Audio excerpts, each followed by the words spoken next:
Without further ado, we'll get to the debate. As I said, it's compliance versus voluntary markets. But because it's a debate, we have a motion.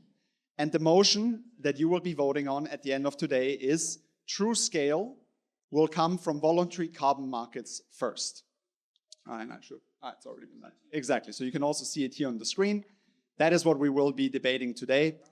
And in favor of the motion and in favor of voluntary carbon markets, we've got no less than Tito Jankowski, who I'm sure you all know, the CEO of AirMiners, and dare I say, probably the most passionate ambassador of carbon removals I know. So give Tito a big round of applause, please.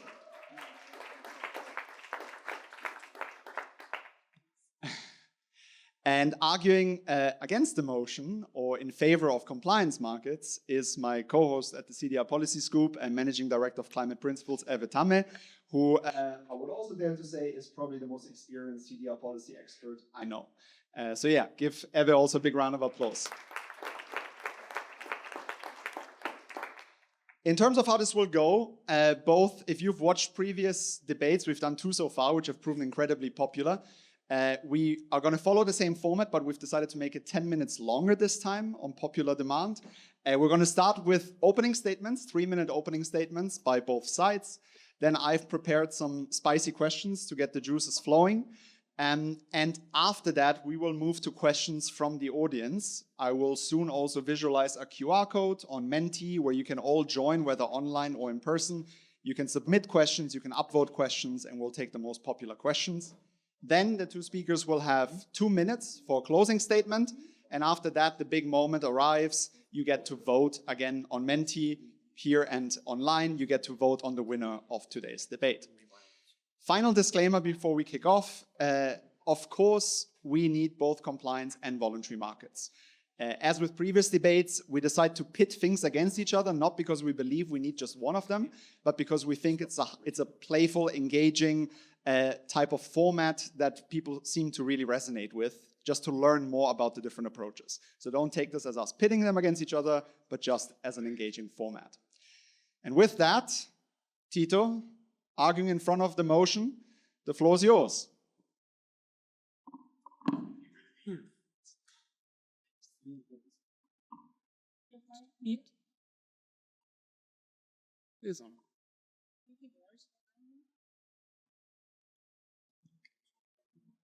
All right, folks. Our objective is simple: remove the most carbon dioxide as fast as possible. The hard part is we don't know the final policy architecture. Compliance markets may lead or share the stage with other mechanisms. That uncertainty is exactly why the no regrets move is to scale a high integrity voluntary market now. It delivers supply, it delivers cost declines, and a working framework. There isn't one guaranteed end game. Alongside compliance markets, we could see carbon removal through product standards, public procurement, and sector systems in aviation and shipping. And one of them, or likely a mix, could dominate. Our job is to be ready for all of them, because our job is to remove as much carbon dioxide from the air as quickly as possible. Here's why voluntary markets are a no regrets framework. The first is supply. You can't regulate what hasn't been built, and you can't buy tons that don't exist. Moving removals into compliance markets too early risks price spikes or weaker standards, both that erode public trust and risk stalling out the entire market for removals. Voluntary buyers are already scaling. They're scaling supply, they're signing offtakes, they're financing plants, and they're learning in public. The organization CDR.FYI that you heard from this morning, that's tracking all the carbon removal purchases, as of June 2025, they counted more than 500 organizations purchasing carbon removal credits, including 216 new deals in 2025, including 18 new purchasers. That momentum creates projects, it creates data, and it creates the operational muscle the world can lean on today and the future as we scale. Secondly, costs. Costs don't fall without early adopters. Solar, wind, and batteries all got cheap because leaders bought the first expensive units and they learned by doing, and carbon removal is no different. Advanced market commitments, like the $1 billion commitment from Frontier, and multi-year offtakes, they pool demand and drive that learning that we need. Third, voluntary market scale is a blueprint. They're already prototyping the rules for whatever the future system wants to adopt on standards, MRV, permanence classes, liability, contracting norms, growing markets in the world, throughout the world. So I'm all about compliance markets at the right place, at the right time. It's the enforcement piece that will get on this giant scale that we need. But because this is an early game problem right now, we need an early game resolution. And compliance markets aren't for everywhere, and they're not for right now. And this is how we're going to remove as much carbon as fast as possible. We're going to grow the voluntary market, learn how to build supply, drive costs down, and validate frameworks that can be used by whether it's compliance markets or procurement markets or standard markets. And we can let those future systems, whatever they are, plug into that foundation once we get the supply up, the cost down, and the playbook proven. So we do this, and we'll have quality tons ready when the world is ready to scale carbon removal. Does this one work now? Yeah. Well, over to you against the motion, Eve. Thank you. So looking at the motion in front of us, true scale will be achieved through voluntary carbon markets first. What is true scale? It's not tens of millions of tons of CO2. True scale is what has to get us to billions of tons by 2050. And so what is it where we need to be already in a decade, for example, or two, is just so much more than what the voluntary market can offer. So if anyone asks me what will get us there first, if the question is it voluntary or compliance markets, and I leave out all the other policy tools because that's not what we're debating here today, it's obviously compliance markets that will get us there first, because the voluntary market is just not equipped for scale at this point, although it plays a very, very important role. So there are three reasons why compliance markets will be what will offer the true scale. One is the size. Then the second is the guaranteed predictable demands. And the third is the capital depth that will come with compliance markets for these projects. And I will walk you through these three arguments, one after another. The size, whether we look at the market volume or the market size, the reality is that voluntary markets are basically a rounding error compared to the compliance markets. Yeah, so that's the reality. That's where the size is today. Of course, the compliance markets today are mostly made up of the emission trading systems, but we know that CORSIA will increasingly start playing a role, and Article 6 markets as well. And all of those are also compliance markets. But scaling removals will require billions, and the only arena large enough to actually offer that for CDR is the compliance markets. Yeah. Then the guaranteed demands. Compliance markets don't depend on the corporate willingness. It's not about options, it's about obligations. So when the emitters actually have to balance their remaining emissions with removals, this is what generates continuous, predictable demand for removals. And that is what drives real scale. That's basically the only way markets can really help here. And third, compliance obviously builds trust. And if we have a legally backed demand source, that is what helps investors and developers make long-term decisions. It attracts institutional capital, which is very important to scale removals. And that means that it's not only the playground for climate philanthropy, it's way beyond that. So once removals are integrated into different emission trading systems, we already discussed here today the EU ETS and UK ETS, but there are also others that are considering it. That means that CDR will get stable price signals, yes, at times not high enough to actually make the projects happen, but all of that can still be topped up by other tools like carbon contracts for difference. And that is how industrial capacity scales, not through perception, but through policy. So compliance markets are what will truly scale removals due to their size, guaranteed demand, and capital depth. Thank you. Thank you very much, Eve. At this point, I also welcome you to start submitting questions you have to both speakers, both online and here in person. Just scan the QR code or type in the Menti code on menti.com and you can submit your own questions and then, yeah, they will come to me. So yeah, do that. First question goes to Tito. So voluntary markets have moved billions, as you mentioned already. But the vast majority of that, even though you mentioned hundreds of buyers, the vast majority is still from a handful of buyers.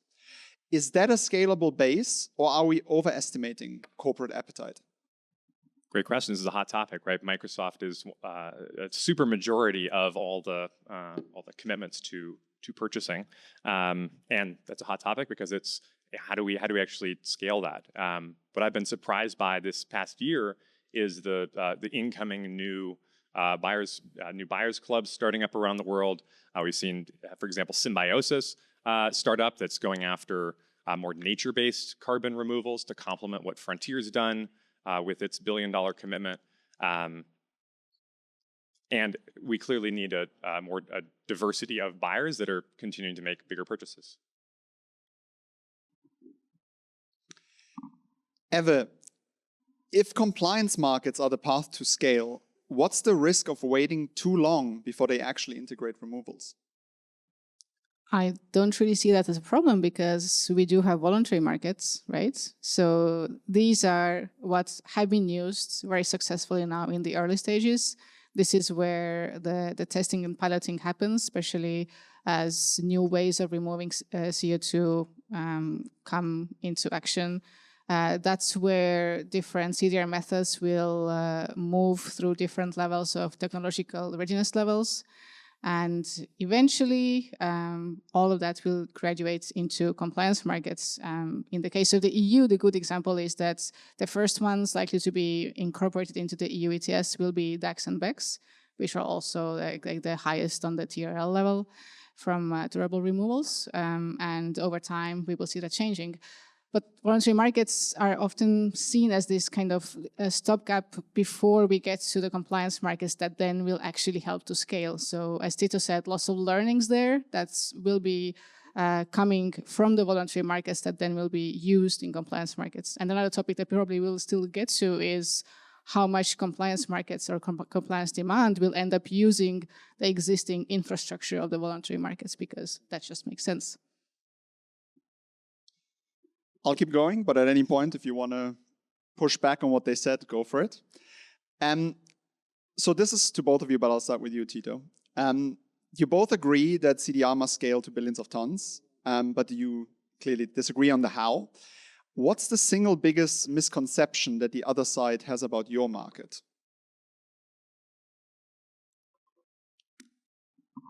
Yeah, I think it's good, right? We talk about voluntary markets and compliance markets, and kind of there's a bit of a back and forth. As I've been talking with people about this debate coming up, like what are the key things? The biggest misconception to me is just how valuable actually doing the thing today really is, and that's what we're getting from voluntary markets. I think it's really through AirMiners, we've had more than 200 startup companies graduate from our program. They've raised $250 million. These are all teams that are actually going out and figuring out how to remove carbon, how to get the scale up, how to get the prices down, what the frameworks can be all over the world. We've had teams that are engaging in the CDR prize from the US Department of Energy that was about a pre-purchase, so enabling governments to make purchases, and they're engaging in that. They're also engaging in what's happening. We had people come to Azerbaijan for COP29 last year, and they're engaging in, well, what's happening with Article 6.4 and all those things. And I think the thing that's overlooked is just how valuable it is to really have people that are on the ground doing this stuff, figuring out the reality of carbon removal and making way for supply and costs falling. So Sebastian, your question is about red teaming our own arguments. Is that it? I would say for compliance markets, typically what everyone is perceiving or thinking of is it's just so incredibly slow that it takes ages for anything to happen. But the reality is eventually things happen and there is impact, especially when the policies are designed well. the EU ETS is a great example, right? There's a policy in place, it is having an impact, and it's consistently improved, and it's now like a world-leading good example how to get things done. So I think there is a bit of an underestimation, especially if someone came to this space 3 to 5 years ago, and this is only what the policymakers were starting to grasp the need to scale renewables and starting to figure out what kind of policy tools to build for it. Yes, there hasn't been much action, but now we're at the point where not only have the policymakers realized that there's a need for that, there are already policy proposals, going through the motion. So there is progress, and that will lead to actual results, actual policies in place being implemented, which leads to hopefully very clear demand on removals. And I'm seeing questions come in online as well. Keep them coming. There's some really good ones coming there that I'll move to in a second. Eva, I'll continue with you. You argue that compliance builds trust. Yet critics say that bureaucracy slows innovation and rewards incumbents. So how do you prevent compliance markets from fossilizing CDR before it evolves? Well, I am not sure what is happening more frequently, the EU ETS being revised or Vera revising their standards. So, I mean, it can also be very slow in the voluntary market at times, right? So it really, really depends. Ideally, now, obviously, those building compliance markets have learned a lot from the voluntary markets. And there are ways to build these compliance markets in a way where they have these improvements built in. So, and there's also this wish for the compliance markets to be better in terms of rigor compared to voluntary markets. I mean, you can look at the Article 6.4 or Paris Agreement rating mechanism processes. Of course, there are all other things that come up in that context as well. But they really went into it thinking, how can we create a standard that is still better than what is out there when you look at the voluntary markets? So that is a lot what drives actually the process of building the compliance markets. Tito, to you, you argue that voluntary markets prototype integrity, but we've also seen low quality offset scandals. What's the safeguard to ensure the same doesn't taint removals before compliance arrives? Yeah, absolutely, right? Like it's how do we, this is a key topic with greenwashing, with, what if we do something that's low quality? And I mean, every team I've worked with in carbon removal has been thinking about that question in some way. To me, I look at the voluntary markets as a way to, as this mechanism to try that out, find out what works, find out what doesn't work. There's no assurance that compliance markets would be able to kind of magically come up with the ultimate standard that's totally bulletproof and leads to, every credit really works. And that's the benefit of the voluntary markets. We can have these different standards, and that's I think one of the opportunities of having all these different competing standards that change and evolve based on the experience that we have actually doing this. And so that means that's again, the benefit of the voluntary market is that it teaches us how to do that.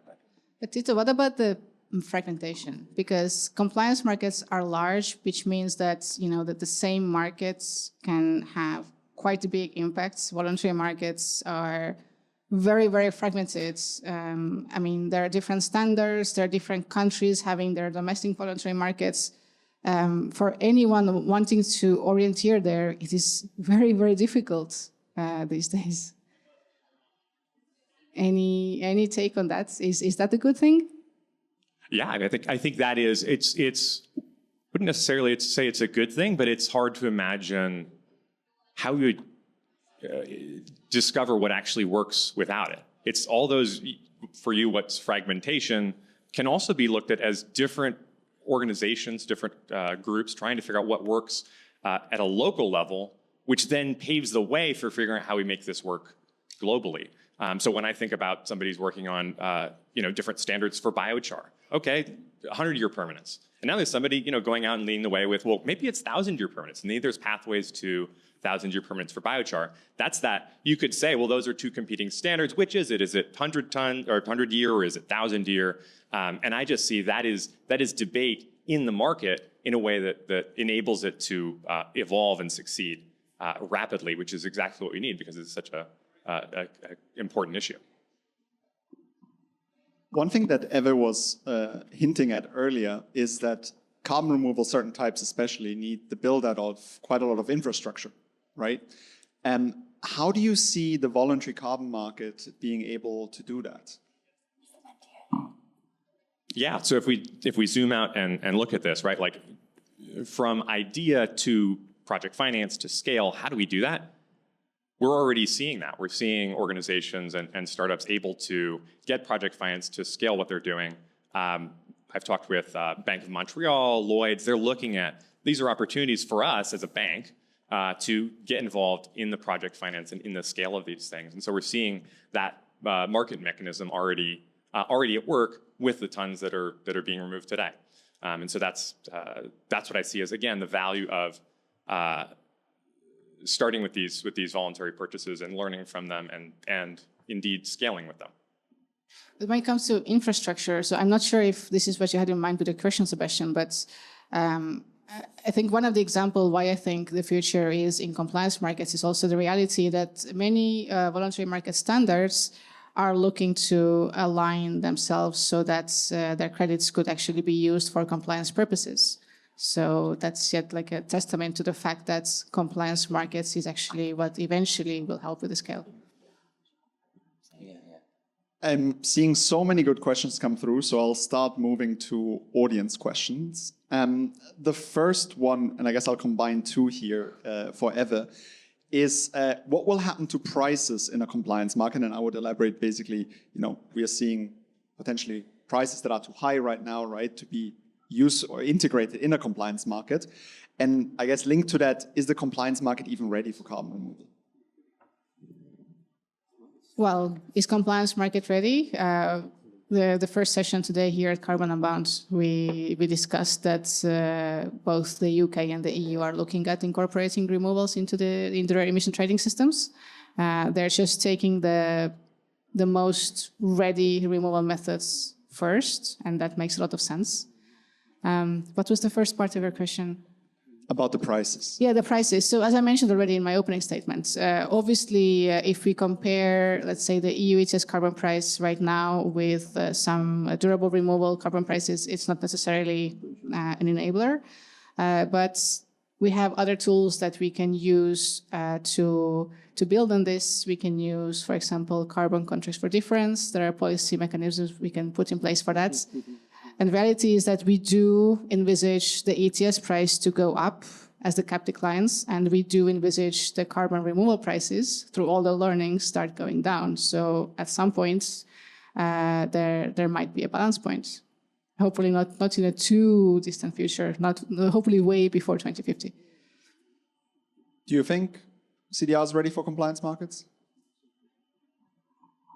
I don't think CDR is ready for compliance markets to be the mechanism that we go all out on scale. I think the voluntary market, trying these different things, we have evidence that even, again, when we see these fragmented standards, that is evidence of progress, of trying things and discovering what works. So that's the position I'm taking. Coming back to the buyers, one person here is asking, and I'm sure a lot of people are thinking this, why should corporates in the VCM keep spending lots of money on CDR if no one forces them? Great question, right? In terms of, it's commonly talked about, right? Like, why would other organizations get up behind and make more purchases? I think you can ask the current generation of buyers why they're doing it. They're saying it's an advantage to develop their businesses, to get ahead of where the market is going, to make carbon removal part of their carbon accounting. They're seeing those opportunities to lead in sustainability, to get out in front of not just the actual implementation of carbon removal, but actually the whole discussion about it, to help design the methodologies, to help design the standards and implement them.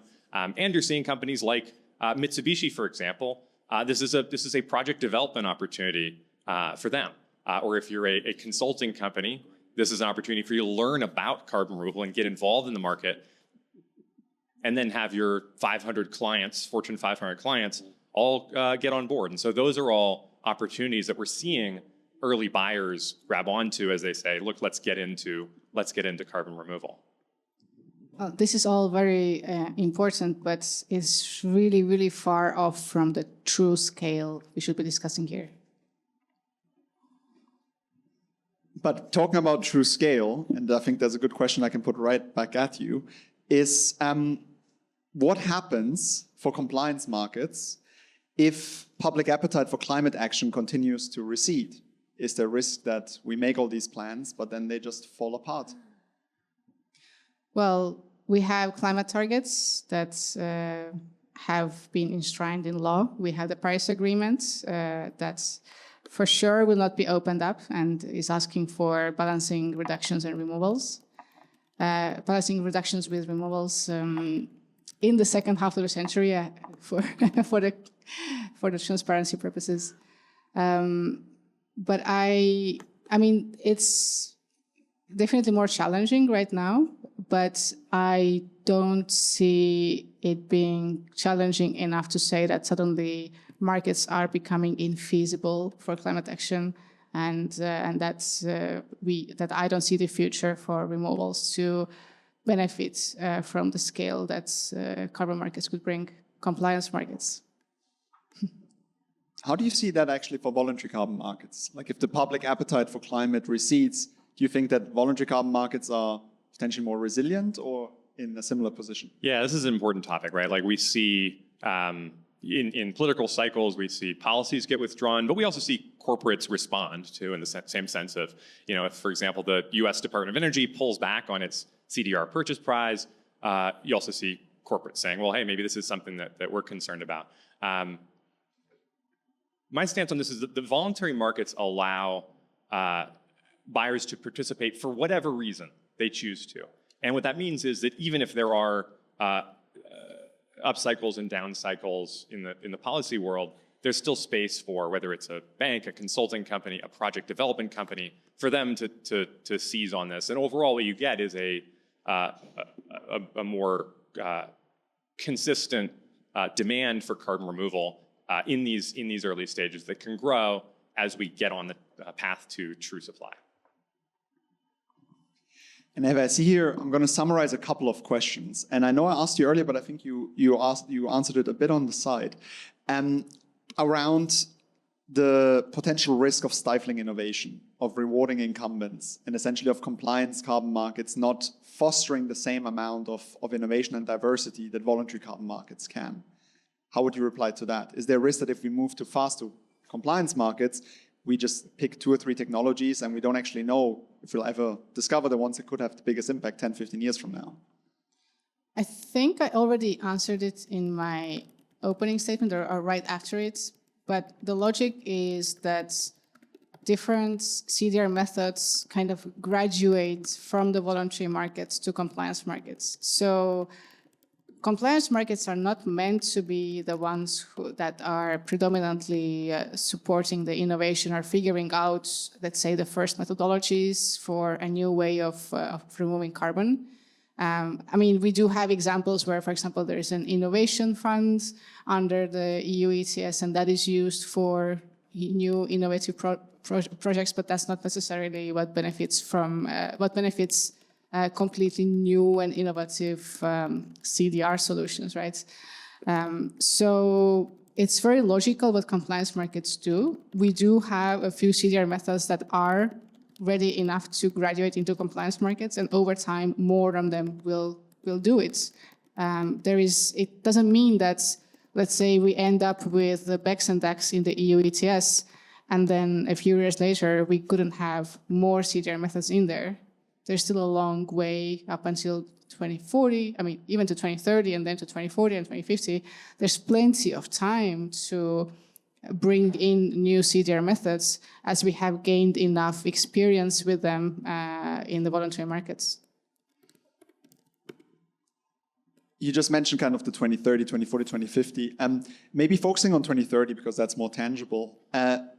Both of you, but starting with you, Tito, what does success look like for you in 2030 when it comes to the voluntary carbon markets? Yeah, I like going to 2030 because I think when we think about longer time periods, it just becomes really speculative. When I think about 2030, Rocky Mountain Institute and the Bezos Group have a report out that's the S-curve of carbon removal growth that's needed. And according to that report, we need to be at 285 million tons per year of carbon dioxide removal by 2030. Now, I look at the data that Robert presented this morning from CDR.FYI, and we've already got 40 million tons committed to through these voluntary purchases. And the question is, well, okay, are we going to be able to scale those things so to get to true scale first? And I'd say we're already seeing that. We need an order of magnitude, 2 orders of magnitude of growth of that, but that it's already happening, and we can see how to grow those voluntary purchases. Eva, what does success look like for compliance markets in CDR in 2030? In 2030, I would expect some compliance markets already feature carbon removal. The EU ETS, the largest carbon markets, if we leave out China, maybe will not include it yet, but it's going to be by that time already in legislation that it will include them from 2031 onwards. So that's a great step because that's what basically brings in that credibility and the first kind of wave of scale. Because having that policy predictability and this kind of political signal is what then also will inform project developers, because some of these projects have quite long lead times, other less. So yeah, that's what I think is what's successful. That might be even like a realistic look. There might be more optimistic looks as, let's bring removals into ETS before 2031. Maybe that will happen. That will be the optimistic take. Excellent. All right, at this point, I would say let's move to closing statements. Tito started earlier, so Eva, floor is yours. So what is very clear is that voluntary markets and compliance markets play a complementary role. Voluntary markets are the testing beds and piloting of new ways of removing CO2, establishing new methodologies, improving things over time, and proving that a ton removed is actually a ton removed.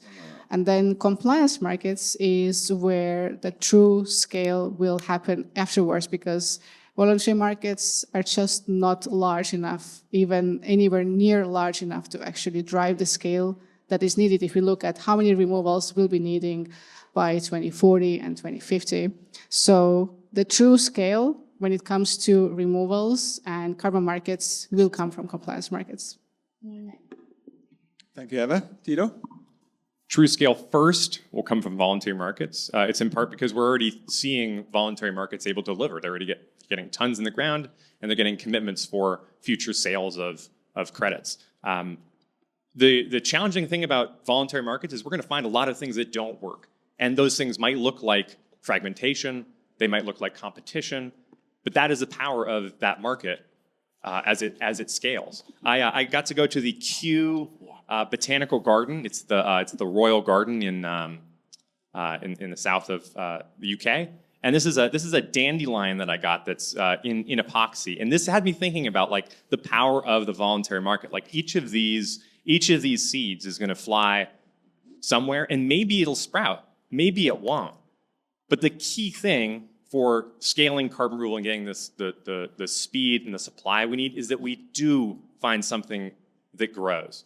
And that is what voluntary markets get us, and that is why voluntary markets are positioned to be the first to true scale. And again, I'm not saying that they will be ultimately the ultimate scaling mechanism for all carbon removal, but in terms of getting there first, voluntary markets are the way to go.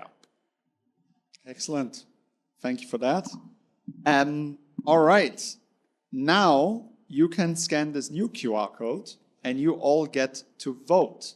You'll have around minute and a half. And while you're all pulling out your phones and voting, I would like to few moments to thank a couple of people who made this happen, because this might all look very easy. It was actually a huge undertaking. And I would like to thank Chantal and Kat and the rest of the Carbon Unbound team, who we approached pretty last minute to do this when they already had a set agenda. and they managed to carve out 45 minutes for this. So yeah, thank you to the whole Carbon Unbound team for making this happen.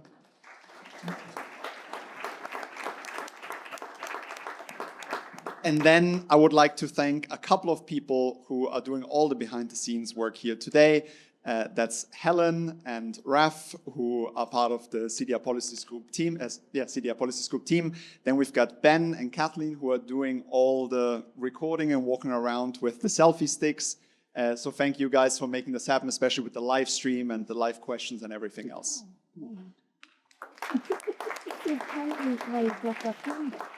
And we're seeing the numbers come in. All right, we're going to give it a little bit more to see. Wow, it's like a daffodil. What's it called? Yeah.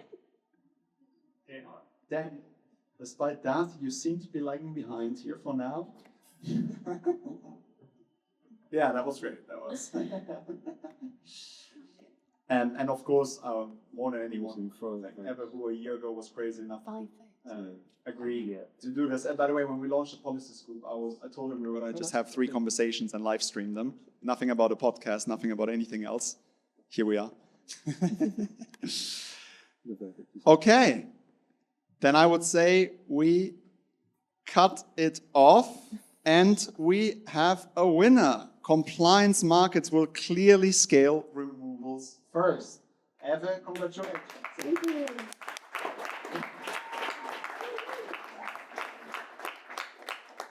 All right, and at this point, I know you already clapped a lot, but one final time, please thank our speakers. They prepared some wonderful statements. They were wonderful. So thank you, Peter.